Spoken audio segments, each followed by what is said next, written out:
So this evening we're moving on to the next section of the section here. After we've talked about levels of piety, now we're going to look at levels of shubuhat, which are doubtful matters. We know the Prophet ﷺ, he said that the halal is clear and the haram is clear. And then there are things in between those two that are unclear. Many people do not know what they are. So being able to distinguish the halal from the haram and the various levels of the doubtful matters, as indicated by this hadith reported by an-Nu'man ibn Bashir radiyallahu anhu. The Prophet ﷺ basically categorized everything into either one of these three things. So the problem lies not in the first or the last, but right there in the middle.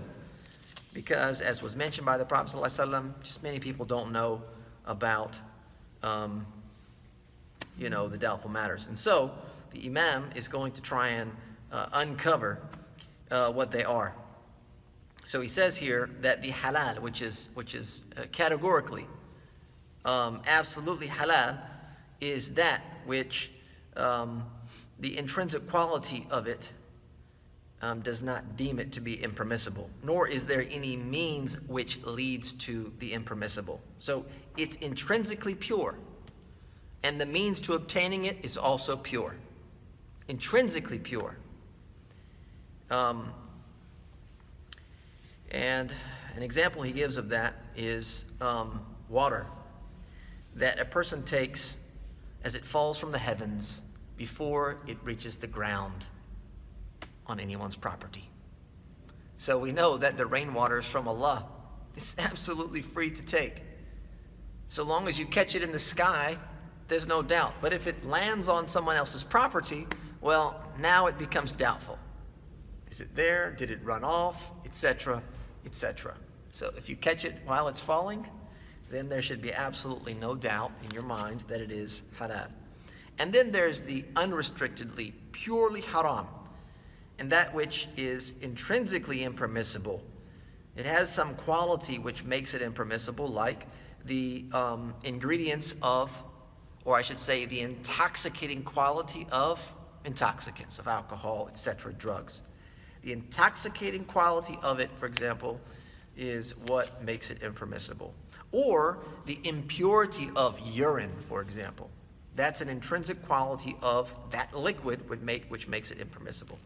Or, for example, it was gained by some impermissible means, like gaining something, coming into ownership of something by way of oppression, meaning wrongfully doing so, or by way of usury.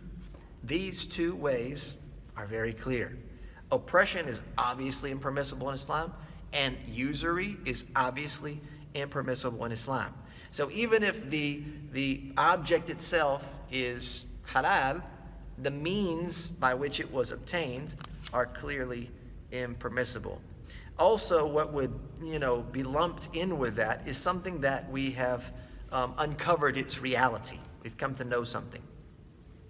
And the chances are that it may change. It may become this or may become that. But the chances of that, there's no very clear evidence for it to do that. He gives an example. He says, hunting, land, game, or fishing. Land, game, animals that are permissible. It's obviously permissible to hunt. And fish, to go fishing, is also permissible. He says, however, if you were, for example, hunting a deer, or you were fishing, there are some chances that the game which you hunted was previously owned and escaped. Like the fish was caught, and then it escaped. Or the deer, for example, was hunted and caught, and then it escaped from its owner. This is a type of chance that is not the same as rainwater falling from the sky. Right? It's a possibility. Whereas rainwater, as it's falling from the sky, it's not likely. It's not even a possibility that it was owned by someone before you, right? Because it has yet to hit the ground. So how can you handle, or how can you put to rest these chances or these ideas of chances. A lot of this would be, for example, what he would consider the scrupulousness of those afflicted with al-wiswas, that like cause a great deal of doubt without being substantiated. It's an unsubstantiated doubt. He says it's a whimsical speculation. If it's a whimsical speculation, it means it has no real substantial evidence to prove that it is impermissible or that it is permissible either way. And in this case, the hunting part, obviously this is a whimsical speculation if there's no evidence.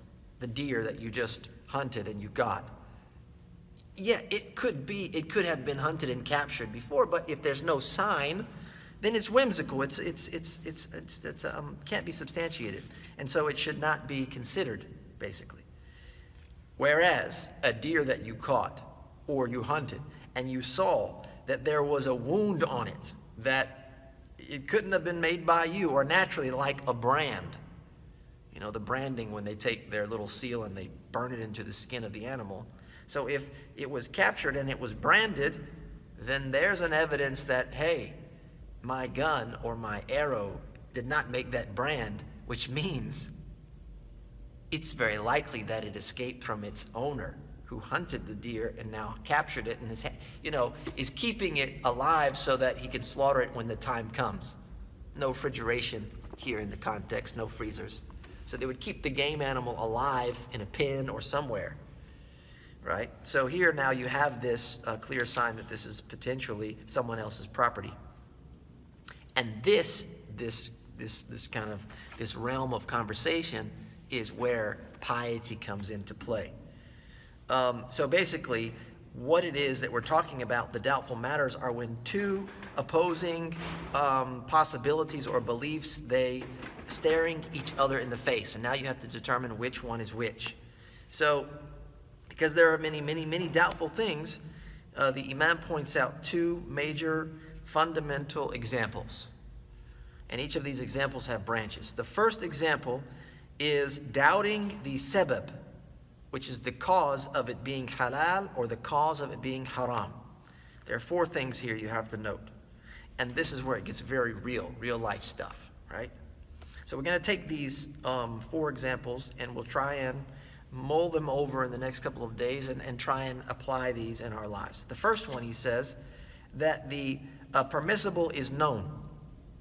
It's known beforehand, but you doubt the cause of its permissibility. For example, and this type of doubt it's required that you stay away from it. It requires that you stay away. In the example here, we go back to hunting. He says, so you hunt an animal and you wound it, right? You hit it, and then it falls in the water, right? You're hunting deer, you shoot the deer, you're next to a pond or a lake, and the deer, as it gets shot, it falls over into the water. And then you come upon the deer, and now you don't know if it's died because of your shot or it's drowned in the water. What do you think? Animals, the thing that makes the animal permissible is the correct slaughter method. Either, as we know, the traditional in the butcher house, Bismillah, Allahu Akbar, and you slaughter the animal by slicing the neck, or by hunting, Bismillah, and then you shoot your arrow or your gun. But if the animal died due to drowning or hit its head or some other natural cause or external factor, then it's haram because it's considered a carcass. And carcass is najis, right? It's filth, it's impure. So here, you're required to stay away because of this doubt. Potentially, it's najis.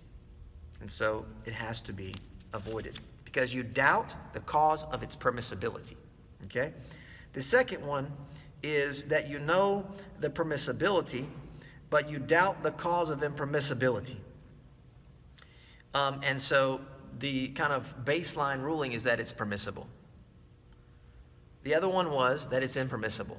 Unless you have a level of certainty, it's impermissible. This one is, it is permissible unless you have a level of certainty that it's not. However, piety would suggest that you stay away The example that he gives, a bird flies into the sky. Follow this, okay? This is not a practical everyday, today situation. Bird flies into the sky, and a man says, if that's a raven, my wife is divorced. The other guy says, if it's not a raven, my wife is divorced. So now you got two guys over the reality of the bird have both divorced their wives, which means in the Islamic law, because divorce is not a joke, it's legitimate. So if they find out it's a raven, the first guy, his wife is divorced. If they find out it's not a raven, the second guy, his wife is divorced. The problem with this scenario is neither one of them are able to tell what type of bird it actually is. They can't figure out, was it a raven or not? Was it a sparrow? Was it a crow? Was it something else? They don't know exactly what it is. So what happens? Remember, we said the baseline ruling is that it's halal, meaning the wives are still halal. They're still their wives. However, piety here would indicate, or we should say scruples here. This is what we're using as the word piety, which is wara, which means, you're very, very particular and careful that you would stay away and that you would divorce both of the women. Yes. Because the potential is that you actually divorced your wife. You don't know. And the repercussion is that if you divorced your wife, what does that mean? Zina. You're now in an illicit relationship. But this example. So look, like I said, the example is not something that we are accustomed to hearing about, but you have to try and take that example, and it's very stark, and hopefully it will, you can get an idea. Not something that's recommended. Yeah, it's certainly not. That's why divorce, using the word divorce is not a joke, and this also illustrates that point. And this is I don't know, in some cultures this may be taken very lightly, that it was noted in the books of the scholars of the past that people would make these statements about, if you don't eat dinner with me, I'll divorce my wife. They would make such statements like to kind of really emphasize their point or really twist somebody's arm. And what would happen if the guy didn't come and eat dinner? He absolutely refused. Well, your wife is divorced. And this is what the Prophet ﷺ said about divorce, that it's not a joke. It cannot be thrown around, even though in the history of the Muslim Ummah, it was used in such manners. And so the scholars, they would put together such examples in order to reinforce that prophetic practice. Right? Divorce is not a joke, just as marriage is not a joke. So if someone said, hey, how you doing? I marry you to my daughter. Like, you're so nice, I marry you to my daughter. Guess what? If he says, I accept, they're married. If you're like, no, I was joking. Sorry, man, there's no joking. When am I coming over to collect? It's done. So anyway, the point here is that the permissibility is known, but the cause of impermissibility is doubted. And because it's doubted, permissibility remains the baseline ruling, okay? Until it becomes certain, until they say, oh, yeah, that's actually the raven, that's actually what we can identify it, then at that point it would become impermissible. The next one, he says that the origin or baseline ruling is that it is haram.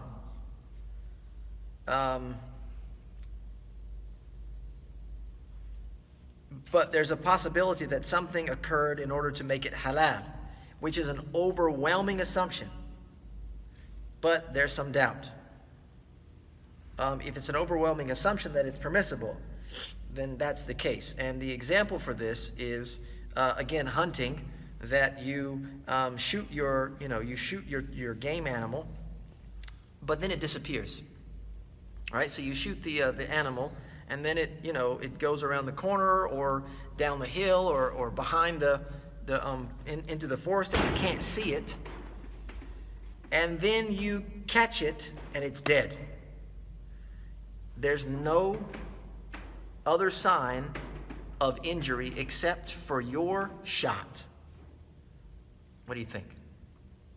Permissible. Permissible, because the preponderant, overwhelming assumption is that the animal died because of your shot, which makes it permissible. The chance, there's obviously a chance that it's not. It didn't die because of that. It died for some other reason. But unless you're using a substantial evidence to prove that, then assuming that it's haram because you didn't see it die in front of you from your shot is being plagued with this wiswas, right? And that has to be excused. He says, however, if there happens to be some sign, for example, that the animal fell on his head, and for example broke his skull, which caused him to die, or some other injury, then in that case we're back to number one, where we don't know if it's actually permissible or not, therefore it is to be rendered haram. The last one, number 4, is that the permissible is known, but يغلب على الظن. Abu Bakr. Yeah. No problem. We didn't want you to get too deep. He says here that it becomes preponderant and it becomes like an overwhelming assumption that there's something which has caused its impermissibility. And it's actually a realistic, I should say, cause which is acceptable in the Islamic law. An example of this would be a person using deductive reasoning to determine between two, let's say, vessels, 2 pitchers of water, which one of them is impure. They know that one of them is impure, but they don't know which one. And so they have to look at that and try and figure out what it may be. And now they have to find some indicator as to which one is impure. You can't just go, all right, eeny, meeny, miny, mo. You gotta use some reasoning and look for some type of sign, but it has to be a sign that is acceptable within the Islamic law. It can't be like I'm gonna flip a coin or I'm gonna, something else, some type of, I don't know, hocus pocus type thing. It has to be something particular which would weigh on your mind and cause you to assume that it's impermissible. And in that case, it would be impermissible to drink and would also be impermissible to use to make wudu, if you were able to identify a sign of it being. So if you were able to identify some type of indicator that, yep, this has been spoiled, then it becomes haram. And you can apply that to other things, that concept.